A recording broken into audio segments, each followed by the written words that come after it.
Bonjour, aujourd'hui je vous parle des nombres rationnels. J'ai déjà fait une vidéo sur les nombres entiers, mais aujourd'hui je vais me concentrer sur les nombres rationnels. Mais avant de faire ça, je vais vous montrer les différentes sortes de groupes de nombres qu'on peut avoir. Alors, on a des nombres réels qui englobent toutes ces différentes sortes de nombres. Des nombres rationnels, c'est ce qu'on va voir aujourd'hui. Des nombres entiers qu'on représente par Z, c'est des nombres négatifs et positifs, et zéro, qui sont entiers. Des nombres naturels qu'on représente par N sont le zéro et seulement des nombres positifs. Des nombres naturels non nuls, on met une petite astérix parce qu'on n'inclut pas le zéro.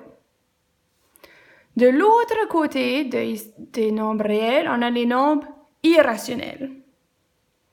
Alors, comme j'ai expliqué, on dit que les nombres rationnels incluent les nombres réels rationnels et irrationnels. Allons voir qu'est-ce que ça veut dire plus en profondeur.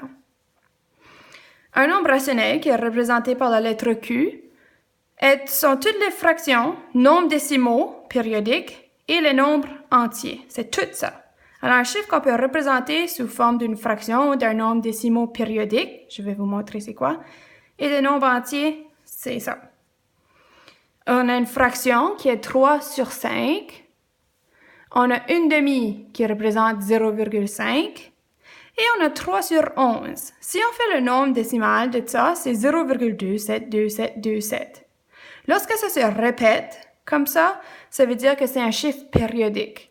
Alors, le 27, c'est la période.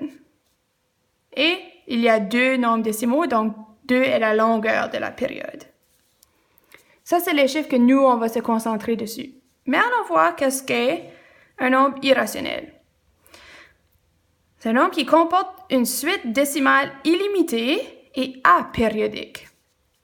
Par exemple, si on fait la racine de 2, ça nous donne ce long chiffre ici. La décimale ne finit pas et il n'y a rien qui se répète dans le décimal.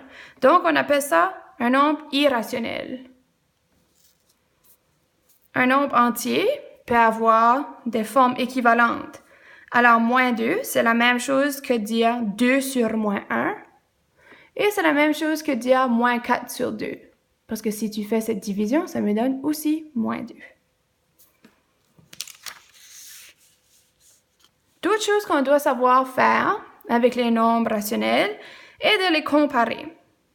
Par exemple, si on a moins 2 tiers et on veut comparer ça à moins 4 sur 5, c'est très difficile de le faire juste en regardant.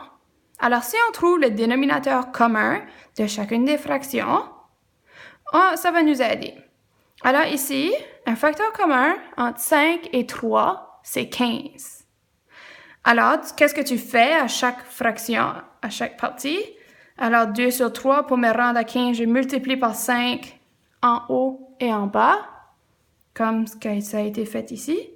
Ça me donne moins 10 sur 15. Et si je fais la même chose avec l'autre fraction, qu'est-ce que j'ai besoin de faire pour me rendre à 15 fois 3? Alors, moins 12 sur 15. C'est écrit la même chose là. Maintenant, je peux comparer. Je peux dire que moins 10 sur 15 est plus grand que moins 12 sur 15. Comme que c'est écrit ici. Alors, essayez les questions suivantes. J'ai vu qu'à la A, vous m'identifiez quels sont les nombres rationnels ici. À la B, je veux que vous me donniez une forme équivalente à ce chiffre.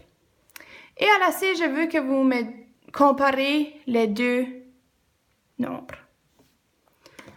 Alors, ici, j'ai mon 2 sur 5, moins 1 sur 3 et pi. Je dois identifier lesquels sont des nombres rationnels. Si je mets ceci, si c'est dans la forme d'une fraction et ça me donne moins 1 sur 3, me donne moins 0,3333 périodique. Alors ici, c'est un nombre rationnel. Lorsque je divise 2 sur 5, ça me donne un nombre décimal fini. Donc, c'est aussi un nombre rationnel. C'est aussi écrit sous forme de fraction qui nous indique que c'est bien. Si on regarde pi, ça nous donne 3,1418 blablabla. Bla, bla, bla. C'est illimité et il n'y a rien qui se répète régulièrement dans ce chiffre. Alors on peut dire que pi est un nombre irrationnel. À la B, j'ai 8 sur moins 3. Je vais trouver une forme équivalente. Ceci, c'est une fraction impropre parce que le plus grand chiffre est au numérateur. Et il est réduit, il est irréductible parce qu'il n'y a pas de facteur en commun.